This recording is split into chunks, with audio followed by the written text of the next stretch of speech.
Lapis Lazuli. There's no reflection in the cool blue stone, handed over funeral by funeral. Just so much seasick motion to set sway above each gravity centre.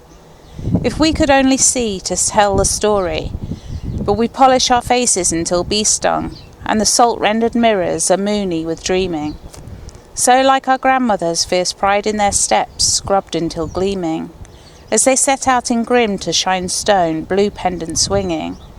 The gem knows now, as we do, all the men of our family are dead, and there will be no more. Barren fields start decay early, and there's no reflected light at all. Dull little pool of stopped animation, nothing rife, no movement, no teeming water, no lilter like the constant ocean. Our line is ending, and I am the last to wear lapis, the blue hanging heart on the convoloi beads.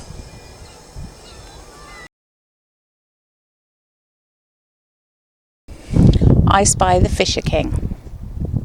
As the sapphire flies, with borrowed diamond light, the halcyon king flies low and early over the break of water, celebrates his fish haul, a mechanical laughter rattles in his throat. The black eye calculates distance, splash, and energy to dive. The singular flash of sunset bell, under blue cap and cape, the colour of midday ocean sparkle. When the mermaids light it up, all on their fag breaks and gasping for another.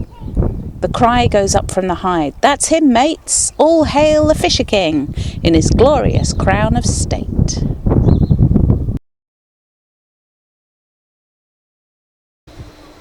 The memory of the world. A Skydisk from the Bronze Age marks up the symbols we've always known. Taught well from first warmth, daily calls to rise and shine, but watch out too for magical night skies, moonscapes held long in the romantic memory.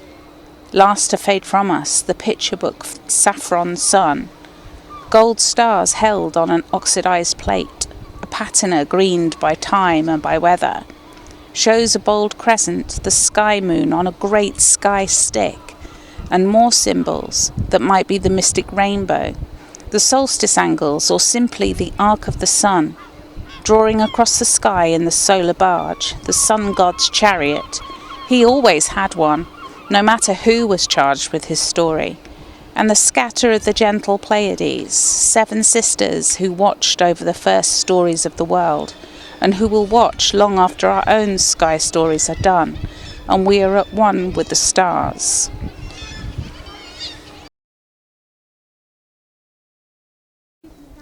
The Midas Girl. I am more precious now, stock rising with each injection, as I take on more treasure, a pirate's gleam. Glimpsed through glasses, my corpuscles are encircled with gold. The corona winks up at the microscope, and each time the scientist must blink and smile. They are turning me into an ingot, and with rude delight, compare soaring notes, as traders might. The harbinger of age struck early, and now my fingers refuse to uncurl, as if they held something precious, afraid of thieves, something more than movement. If I were to be weighed and sold, I would amount to more than the sum of myself, my fortune. Flecks of yellow enter my eyes, which are not hazel in daylight, but when the lamps dim and die, like a beacon, like a cat, they shine. The world stands still to weep. 0.0025 grams is the weight of a tear. Think of the person whose job it is to know it, to pursue that knowledge in a white coat, not given to just anyone, to note the rare specimens in urgent copperplate, clear and perfectly formed, as snowflakes make lone journeys of sorrow. The sink of it, the simple warp and weft, a streaking pearl of headlamp, a lone motorcyclist at dawn, and heartbreak crawling across the clean sheet of a cheek.